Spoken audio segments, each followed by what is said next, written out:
എന്തായാലും ഈ ജോലിയൊക്കെ കിട്ടിയപ്പോ ഭയങ്കര ഹാപ്പിയാന്ന് തോന്നുന്നല്ലേ?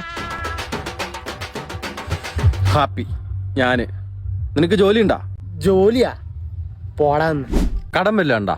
ജോലിക്ക് പോകാത്ത എനിക്ക് എങ്ങനെയാ കടം? എനിക്ക് ജോലി കിട്ടി 25,000 രൂപ ശമ്പളവും ഉണ്ട്. അന്ന് തൊട്ട് എനിക്ക് കടവേ ഉള്ളൂ. ജോലിക്ക് പോയിട്ടും കട? അതെങ്ങനെ?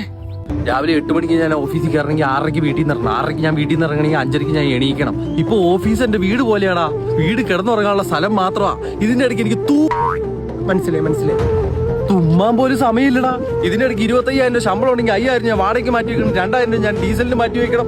ബാക്കി 10,000 രൂപ ചെലവിന് വീട്ടിലോട്ട് മാറ്റി വെച്ച് കഴിഞ്ഞാൽ ബാക്കി എത്ര രൂപയുണ്ട്? 1, 2, 3 അതാ 8,000 രൂപ. അതെങ്കിലും എനിക്ക് സേവ് ചെയ്യണോടാ. ഹലോ, ഇന്ന് കറണ്ട് ബില്ല് അടച്ചില്ലെങ്കിൽ ഫീസ് വരുമെന്നാട്ടോ പറഞ്ഞേക്കുന്നേ. 2,000 രൂപ കുറഞ്ഞേ. ബാക്കി എത്രയുണ്ട്? നീ പറയണ്ട, ഞാൻ പറയാം. 6,000 രൂപ. ഹലോ. അതെ, മിക്സി പിന്നെയും കേടായി. ഇനി നന്നാക്കിയാ ശരിയാവില്ല. പുതിയത് ഒരെണ്ണം മേടിക്കണം.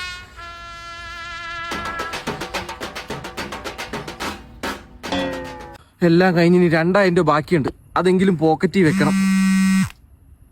എന്നാടി? ഡി അല്ല, ഞാൻ പോലീസ് സ്റ്റേഷനിൽ നിന്നാണ്. സാറേ, നിന്റെ പേരിൽ 4,000 രൂപ പെറ്റിയുണ്ട്. 4,000?